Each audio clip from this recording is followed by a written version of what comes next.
Hello అండి, అందరూ ఎలా ఉన్నారు? ఈరోజు నా స్టైల్లో కారం కుడుం వేస్తున్నా అండి.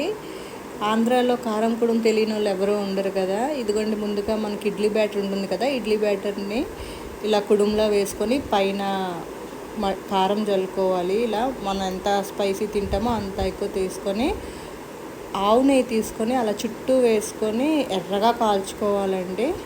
చూడండి, ఇలా పైన కూడా ఆవు నెయ్యి వేసుకోవాలి. అలా ఎర్రగా కాలిన తర్వాత ఒకసారి వెనక్కి కూడా తిప్పి లైట్గా కొంచెం కారం, మనం ఏ కారం అయితే వేసామో అది కొంచెం మాడాలి, కొంచెం మనకు ఆ స్మెల్ తెలుస్తుంది.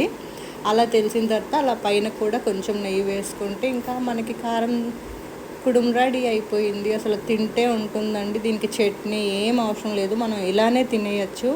చాలా టేస్ట్ ఉంటుంది. ఎప్పుడన్నా ట్రై చేయండి, చాలా బాగుంటుంది. చూడండి ఎంత క్రిస్పీగా వచ్చిందో. మీరు కూడా ట్రై చేసి మీకు ఎలా వచ్చిందో కామెంట్లో చెప్పండి. Thank you.